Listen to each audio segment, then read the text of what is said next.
Hello my dears, how are you? How are you good?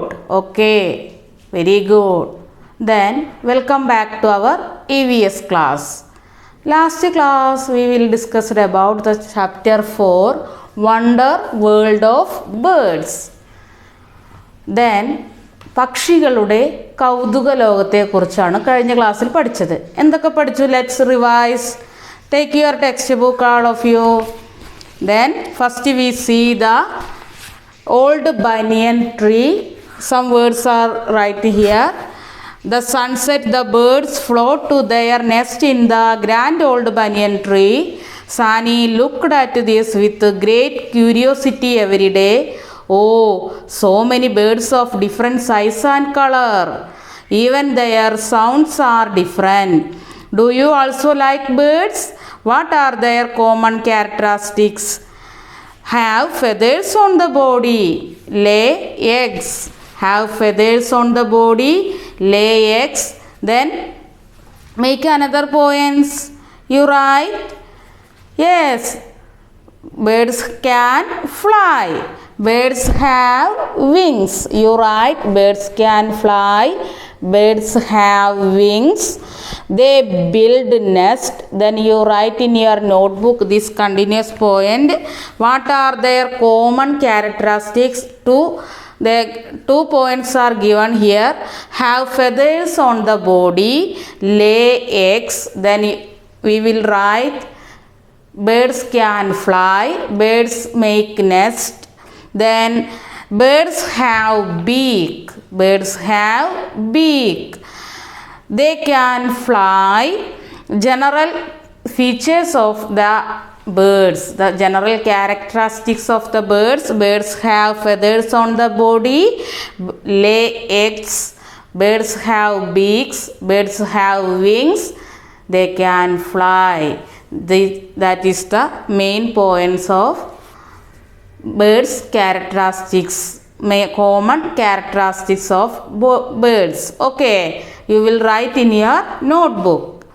The next page we will discuss the many birds pictures and write the names: parrot, myna, woodpecker and kingfisher. Then next topic we will discuss already discussed nest makers. What is nest makers? കൂടുണ്ടാക്കുന്നവർ. Very important one. Anyone who sees the nest of birds will be wonderstruck.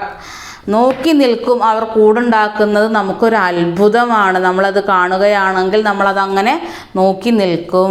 They are so beautiful. അവരുണ്ടാക്കുന്നത് കാണുമ്പോൾ വളരെ ഭംഗിയിലാണ് അവർ ആ കൂടുണ്ടാക്കുന്നത്. Where do birds build nests? Then we will discuss about in holes on the tree trunks. മരത്തടികളിൽ ഹോളുണ്ടാക്കി അതിൽ കൂടായി കഴിയുന്നവരുണ്ട്. Then in burrows means മണ്ണിനടിയിലേക്ക് കുഴിയുണ്ടാക്കി മണ്ണ് വെച്ച് ഉണ്ടാക്കുന്നതാണ് നമ്മുടെ great Indian hornbill. അങ്ങനെ കൂടുണ്ടാക്കുന്ന ഒരാളാണ് ആര്? വേഴാമ്പൽ. Barroz. Then we will write in branches, on the branches of the tree. Then buildings. Then we will write next leaf. Okay. Then you write in your notebook. Everyone write the question. Where do birds build nest? In holes on the tree trunks, in burrows, then on the branches of the trees, on the building. Then you write in your notebook. All of you write. Okay. Why do birds build nest? എന്തിനാണ് പക്ഷികൾ കൂടുണ്ടാക്കുന്നത്? In last class we will discussed. എന്തിനാണ് പക്ഷികൾ കൂടുണ്ടാക്കുന്നത് നമ്മൾ പഠിച്ചു അല്ലേ? Even birds that build nest do not live in them always. അതെ, അവരൊരു കൂടുണ്ടാക്കി കഴിഞ്ഞാൽ നമ്മളെപ്പോലെ സ്ഥിര താമസക്കാരാവില്ല അല്ലേ? കുറച്ച് സമയം കഴിഞ്ഞാൽ അവർ ആ കൂട് ഉപേക്ഷിച്ച് പോകും.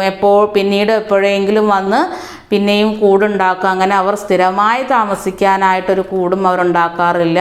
മുട്ടയിടാനും അടയിരിക്കലും കുഞ്ഞുങ്ങൾ പറക്കാനാവുന്നത് വരെ മാത്രമേ അവർ ആ കൂട് ഉപയോഗിക്കാറുള്ളൂ. Then who is those who do not build nest?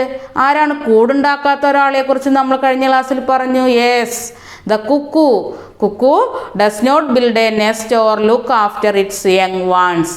Kuku, കുയിൽ അല്ലേ, കിളികളിലെ പാട്ടുകാരനായ കുയിൽ വളരെ മടിയനാണ്, സ്വന്തമായി കൂടുണ്ടാക്കാറില്ല, കുഞ്ഞുങ്ങളെ അടയിരുന്ന് വിരിക്കാൻ താല്പര്യമില്ല. It lay eggs in the crow's nest. നമ്മൾ പറഞ്ഞു കഴിഞ്ഞു കാക്കയുടെ കൂട്ടിലാണ് അത് മുട്ടയിടുക. Many birds do not have the habit of building nest. ഇതുപോലെ ഇതേ ശീലമുള്ള, സ്വന്തമായി കൂടുണ്ടാക്കാനോ അടയിരിക്കാനോ താല്പര്യമില്ലാത്ത ഒരുപാട് കിളികളുണ്ട്. Some birds lay eggs in nest left by their other birds. മറ്റ് കിളികളുടെ കൂട്ടിൽ മുട്ടയിടുന്ന കുറേ കിളികളെ കുറിച്ച് നമ്മൾ കണ്ടെത്തായിട്ടുണ്ട്. ഏതൊക്കെയായിരിക്കാം അത്? പാരറ്റ്, കൂടുണ്ടാക്കാൻ സ്വന്തമായി ഒരുപാട് നാൾ കൂട്ടിൽ കഴിയാത്ത കിളികളുണ്ട്. After the use they are leave their nest. After use they are leave their nest. ഉപയോഗം കഴിഞ്ഞാൽ അവരവരെ കൂടുപേക്ഷിച്ച് പോകുന്ന ഗണത്തിൽപ്പെടുന്ന പക്ഷികൾ ഏതൊക്കെയാണ്? പാരറ്റ്, മൈന, love birds, sparrow are the examples of that type of birds. അങ്ങനെ ആവശ്യം കഴിഞ്ഞാൽ കൂടുപേക്ഷിച്ച് പോകുന്നവരിൽ ഉൾപ്പെടുന്ന പക്ഷികളാണ് പാരറ്റ്, മൈന, sparrow, love birds etcetera. That's A example of birds. Okay, then you write, take your textbook and page number 42. Page number 42. Then we will discuss the guests. വിരുന്നുകാരെ കുറിച്ച് നമ്മൾ ഇന്നലെ ചർച്ച ചെയ്തു. Who is the example of guest? Yes, one example give them our book. This is the golden oriole. Golden oriole, മഞ്ഞക്കിളി. It's the meaning of Malayalam, മഞ്ഞക്കിളി. Then they are visitors. അവരെങ്ങനെയാണ്? You underline that lines. They are visitors who come from far off places. വളരെ ദൂരെ സ്ഥലങ്ങളിൽ നിന്നാണ് അവർ നമ്മുടെ നാടുകളിലേക്ക് വിസിറ്റിങ്ങിനായി വരുന്നത്. But they return before the monsoon in our country. Then നമ്മൾ കഴിഞ്ഞ ക്ലാസ്സിൽ പറഞ്ഞു നമ്മുടെ നാട്ടിൽ 6 മാസം അല്ലേ, നമ്മൾ കാലവർഷം തുടങ്ങുന്നതിന് മുമ്പ് തന്നെ, മൺസൂൺ തുടങ്ങുന്നതിന് മുമ്പ് തന്നെ ആ കിളികൾ തിരിച്ച് അവരുടെ സ്വന്തം നാട്ടിലേക്ക് തന്നെ പോകും. അവരെ നമ്മൾ എന്ത് ബേർഡ്സ് എന്നാ പറയാറ്? Some birds come from far off places in certain seasons. They are known as migratory birds. ദേശാടന പക്ഷികൾ. മിഗ്രട്ടറി ബേർഡ്സ് മീൻസ് ദേശാടന പക്ഷികൾ. അറിയാത്തവരുണ്ടെങ്കിൽ എഴുതി വയ്ക്കുക. വിരുന്നുകാരാണ്, സ്ഥിരമായി നമ്മുടെ നാട്ടിൽ താമസിക്കാതെ ഫാർ ഓഫ് പ്ലേസസ് സെർച്ച്. എന്തിനാണ് അവർ വരുന്നത്? They are searching for food. After the purpose journey they are returned back on their native place. അവരെ ഭക്ഷണം തേടിയും അവർക്ക് പുതിയ താമസം തേടിയുമാണ് വരുന്നത്. ദ പർപ്പസ് ഓവർ, അവരെ പർപ്പസ് കഴിഞ്ഞ് they are return on their native place. അവരെ സ്വന്തമായിട്ടുള്ള ജന്മസ്ഥലത്തെ എവിടെയാണോ അവിടേക്ക് തന്നെ അവർ തിരിച്ചു പോകുന്നു. അങ്ങനെയുള്ള പക്ഷികളെ നമ്മൾ എന്തു പറയും? ദേശാടന പക്ഷികൾ. Okay, all of you understood? Then next, can travel and catch prey. നമ്മൾ അടുത്തത് കുറേ കിളികളെ കുറിച്ച് ഇന്നലെ ചർച്ച ചെയ്തു. Look at the pictures of some birds. ആദ്യത്തേൻ്റെ പേരെന്താണ്? റിംഗ്ഡ് പ്ലോവർ. റിംഗ്ഡ് പ്ലോവർ ആണ്. അതിനെ നമ്മൾ മണൽക്കോഴി എന്ന് പറയാറുണ്ട്. Ringed plover. എന്താ അതിൻ്റെ പ്രത്യേകത? Yes, it has long and curved beak. Long and curved beak. ലോങ്ങുമാണ്, വളഞ്ഞ കൊക്കുമാണുള്ളത്. It can catch small organisms from the burrows in sand. മണ്ണിൽ നിന്ന് കുഴിച്ചെടുക്കുക അല്ലേ, മണ്ണിൽ നിന്ന് അത് എന്ത് ചെയ്യുന്നു, നീളമുള്ള കൊക്ക് ഉപയോഗിച്ച് മണ്ണിനടിയിലുള്ള ചെറിയ ചെറിയ ജീവികളെ അതെന്ത് ചെയ്യുന്നു, ക്യാച്ച് ചെയ്യുന്നു. അപ്പോൾ നിങ്ങൾ എന്താ എഴുതേണ്ടത്, റിങ്ഡ് പ്രോവർഡ്. അതിൻ്റെ പ്രത്യേകത എന്താണ്, it has long and curved beak, നീളമുള്ളതും വളഞ്ഞതുമായ കൊക്കുണ്ട്. It can catch small organisms from the burrows in sand, മണ്ണിനടിയിലുള്ള സ്മോൾ ഓർഗാനിസംസിനെ ക്യാച്ച് ചെയ്യുന്നു. അപ്പോൾ നിങ്ങൾ എഴുതുക റിങ്ഡ് പ്രോവർഡ്. മണൽ കോഴി അതിൻ്റെ പ്രത്യേകതകളാണ് it has long and curved beak, നമ്മൾ ചർച്ച ചെയ്തു. നെക്സ്റ്റ് വൺ തേൻകുരുവി, ഹമ്മിങ് ബേർഡ്, തേൻകുരുവിയാണ് അടുത്തത്. കണ്ടോ ആ ചിത്രത്തിൽ, അത് പക്ഷി എന്ത് ചെയ്യുന്നു, പാറി നിന്നുകൊണ്ട് തന്നെ ആ പൂക്കളിൽ നിന്ന് തേൻ കുടിക്കുകയാണ് അല്ലേ. Humming bird, it's beaks long, അതിൻ്റെ ബീക്സും എങ്ങനെയാണ്, ലോങ് ആണ്. It's beaks long. Then you carefully watch, beak has shape of tube, അതിൻ്റെ ബീക്കിൻ്റെ ഷേപ്പ് എങ്ങനെയാണ്, it has beaks has shape of tube, ഒരു ട്യൂബ് പോലെ അങ്ങനെ വലിച്ചെടുക്കാൻ കഴിയുന്ന, ആ പൂക്കളിൽ നിന്ന് തേന് വലിച്ചെടുക്കാൻ കഴിയുന്ന രീതിയിലാണ് അതിൻ്റെ കൊക്ക്, ട്യൂബ് പോലെയാണ്. It has tucking necks from the flowers, അതതിൻ്റെ നെക്ക് എന്ത് ചെയ്യുന്നു, ആ പൂക്കളുടെ ഉള്ളിലേക്ക് ഇറക്കി അത് വലിച്ചെടുക്കുന്നു, തേന് വലിച്ചെടുക്കാൻ സഹായിക്കുന്നു. അതാണ് എന്ത്, തേൻകുരുവി. നെക്സ്റ്റ് വൺ ഏതാണ്, താമര. യെസ്, കാട്ടുതാറാവ് അല്ലെങ്കിൽ എന്താ താമര. താമരയുടെ ഇടയിലൊക്കെ ഇങ്ങനെ നടക്കുന്നതാണ് അല്ലേ. It wings have long so they can fly high. Its body become narrow to both ends. This shape is swimming in the water and fly so it can catch prey from the water and the air. അതിൻ്റെ body എങ്ങനെയാണ്, so its wings have very strong so they can fly high.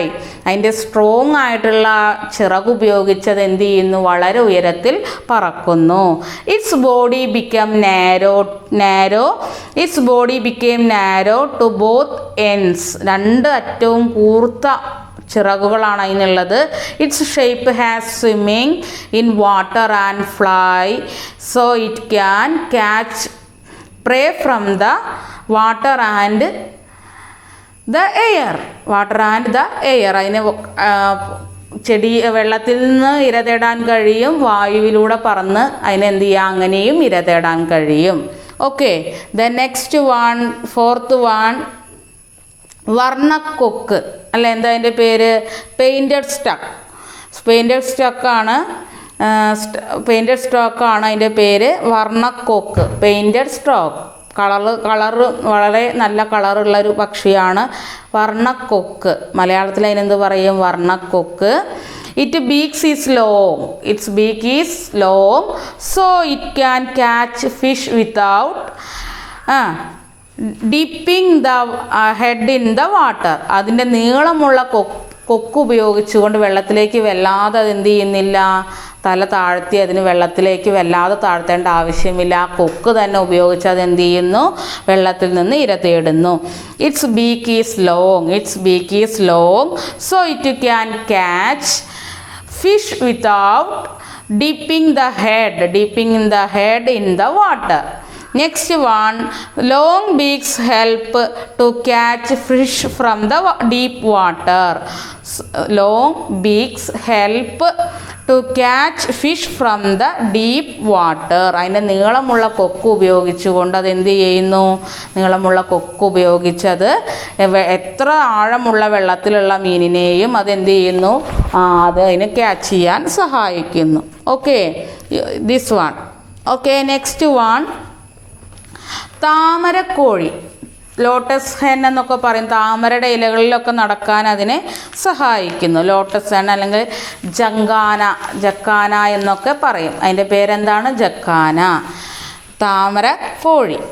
Look at these has very long toes. അതിൻ്റെ നോക്കൂ, അതിൻ്റെ നഖങ്ങൾ, അതിൻ്റെ കാലിലുള്ള നീളമുള്ള നഖങ്ങൾ കാണാൻ കഴിയും. Long toes. It has the longest birds over. It helps in jacana walk the lotus leaf. The jacana, look at it, it has very long toes. It is the bird longest birds. It helps jacana walk over the lotus leaf. അതിനെന്തിനു സഹായിക്കുന്നു? താമരയുടെ ഇലകളിലൂടെ നടക്കാൻ അതിൻ്റെ toss, അതിൻ്റെ കാൽപാദത്തിൽ വിരലുകൾ അതിനെ സഹായിക്കുന്നു. Last one, parrot. Parrot beak is sharp and curved beaks. Powerful ബീക്കാണ് ആരുടെ? പാരറ്റിൻ്റെ. Then beak is sharp enough to crack nuts and fruits. അതിനെന്ത് ചെയ്യുന്നു? അതിൻ്റെ നല്ല കൂർത്ത കൊക്ക് നല്ല ഷാർപ്പുമാണ്. അത് cracks nuts or fruits. Okay. Then when it perches on branches, the front toes and back toes to curve to get a grip on the branch. അതിൻ്റെ നീളമുള്ള നഖങ്ങൾ ഉപയോഗിച്ച് അതിൻ്റെ ടോസ് മുൻകാലുകളും പിൻകാലുകളും ഉപയോഗിച്ച് അതിനെ ഒരു ഗ്രിപ്പായി എന്ത് ചെയ്യുന്നു? ആ ബ്രാഞ്ചസിൽ അതിനെ ഇരിക്കാൻ സഹായിക്കുന്നു. Front toes and back toes to help the grip on the branch. Okay, parrot beak is powerful and sharp. Parrot beak is powerful and sharp. Then you write the bird's name and its ക്യാരക്ടറിസ്റ്റിക്സ്. എല്ലാവരെയും ബേർഡ്സിൻ്റെ പേരുകൾ എഴുതുക, അതിന് താഴെ ഓരോ പ്രത്യേകതകളും എഴുതുക. Then next one, what are the physical features which enable these birds to move and the catch prey? How to shape, size, wings etcetera help birds to fly. എങ്ങനെയാണ് അവരുടെ ആകൃതി, വലുപ്പം, കാലുകളുടെ പ്രത്യേകത, ചിറകിൻ്റെ പ്രത്യേകത, ഇതൊക്കെ എങ്ങനെയാണ് പക്ഷികളെ പറക്കാൻ സഹായിക്കുന്നത്? Note down in the points in your environment diary. Have you seen the eagle snatch away chicks and other creatures? നമ്മൾ ഇന്നലെ last class we will discussed the eagles eyesight very high power. നമ്മൾ last ക്ലാസ്സിൽ discuss ചെയ്തു ഈഗിളിൻ്റെ കണ്ണിന് കാഴ്ച വളരെ കൂടുതലാണ്. Then what are the peculiarities of the eagle? Then you write the eagles have strong beak. Eagles are strong the beak of eagle, sharp and curved nails. The claws are long and curved, long pointed nails. It can fly high. It can fly high because eagle's legs and beaks very sharp and very strong beaks, very strong wings. They can use high fly. They can use that can fly high. Okay, the next page we will discuss the match the following. Duck, the match it the webbed feet. Then kite, the parand. Kite you matched in first one. Then crane match it second toes. Okay, second legs. Then next page, birds and the environment. Birds and the environment. You can learn the diversity in the world of birds. നമ്മൾ പക്ഷികളുടെ വൈവിധ്യങ്ങളെക്കുറിച്ച് ചർച്ച ചെയ്തു. Birds add beauty to our surroundings. Last ക്ലാസ്സിൽ പറഞ്ഞു പക്ഷികൾ നമ്മുടെ പരിസ്ഥിതിയെ, നമ്മുടെ ചുറ്റുപാടിനെ വളരെ ഭംഗിയുള്ളതാക്കാൻ സഹായിക്കുന്നു. They are also useful in many ways. Let's look at them. നമ്മളെ എങ്ങനെയെല്ലാം പക്ഷികൾ സഹായിക്കുന്നു നമ്മൾ ഇന്നലെ ലാസ്റ്റ് ക്ലാസ്സിൽ ഡിസ്കസ് ചെയ്തു. Again we will discuss about praying birds like owl and eagle prevent the increase of rat. എന്താണ്? വളരെ എലികളുടെ എണ്ണം വളരെ കൂടുന്നതിന് തടയാനായിട്ട് പ്രകൃതിയിൽ തന്നെ രണ്ടുപേരുണ്ടാരും, മൂങ്ങയും പരുന്തും അതിനെ തടയാൻ സഹായിക്കുന്നു. ഹെൽപ്പ് ഇൻ സീഡ് ഡിസ്പേഴ്സൽ, വിത്ത് വിതരണക്കാരാണ് ആര്? പക്ഷികൾ. കൺട്രോൾ പെസ്റ്റ്സ്, പെറ്റ്സ് മീൻസ് കൃമികീടങ്ങളെ കൺട്രോൾ ചെയ്യാൻ സഹായിക്കുന്നു. Then last one clean our places. നമ്മൾ എഴുതി ചേർത്തു ക്ലീൻ അവർ പ്ലേസസ്. നമ്മുടെ പരിസ്ഥിതിയെ വൃത്തിയാക്കാനായി സഹായിക്കുന്നു. ഇത്രയും കാര്യങ്ങൾ എല്ലാവർക്കും മനസ്സിലായി. ഇത് നമ്മൾ ലാസ്റ്റ് ക്ലാസ്സിൽ ഡിസ്കസ് ചെയ്തതാണ്. Then next page, all of you take your textbook, page number 44. Ready? Okay, ready? You read that paragraph loudly. All of you read it. Okay, very good. Yes, the number of birds that are beneficial to the environment is decreasing. What could be the reasons for this? എന്തുകൊണ്ടാണ് നമ്മുടെ പക്ഷികളുടെ എണ്ണം ഇന്ന് വളരെ കുറഞ്ഞു വരുന്നത്? Decreasing ആണ്, ഇൻക്രീസിങ് അല്ല. എണ്ണം കൂടിക്കൊണ്ടിരിക്കുകയല്ല, ഡിക്രീസ് ആണ്. What could be the reason for this? One example, excessive use of pesticides. One example ഇവിടെ തന്നിട്ടുണ്ട്. കീടനാശിനികളുടെ അമിതമായ ഉപയോഗം.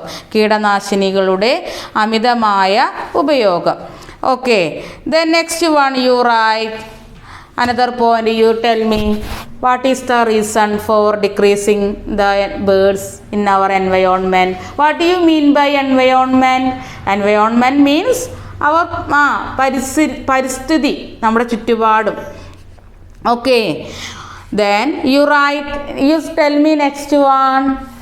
Decrease in the ability of food. Decrease in the ability of food. ഭക്ഷണം ലഭിക്കുന്നതിൻ്റെ അളവ് കുറവാണ് ഇപ്പോൾ. പക്ഷികൾക്ക് ലഭിക്കുന്ന ഫുഡിൻ്റെ അളവ് വളരെ കുറവാണ്. Then you write decrease in the availability of food. Availability means ലഭ്യത. പക്ഷികൾക്ക് ലഭിക്കുന്ന ഫുഡ് വളരെ കുറവാണ്. ഓക്കെ, കൃഷി ഇല്ലാതായിക്കൊണ്ടിരിക്കുന്നു. The next point, lost of living places due to deforestation. വനനശീകരണം മൂലം. ഡ്യൂ ടു ഡീഫോറസ്റ്റേഷൻ, വനനശീകരണം മൂലം പക്ഷികൾക്ക് താമസിക്കാനുള്ള സ്ഥലങ്ങൾ വളരെ കുറവാണ്. Due to deforestation, lost of living places. Okay, the next one, wild fire. കാട്ടുതീ. വൈൽഡ് ഫയർ, കാട്ടുകളിലുള്ള തീപിടുത്തം മൂലം പക്ഷികൾക്ക് ഇന്ന് താമസിക്കാനുള്ള സ്ഥലങ്ങൾ കുറവാണ്. അതുകൊണ്ട് അവയുടെ എണ്ണം വളരെ കുറവാണ്. Then there you write the points. Decrease in the availability of food. Decrease in the availability of food. Loss of living places due to deforestation and wildfire. Then you write climate changes. Next one for were due to were due to see the birds. You search in the topic. Okay, now we will conclude our class. The birds, wonder world of birds, they are very important one. You write in the activities in your notebook. Okay, see you next class.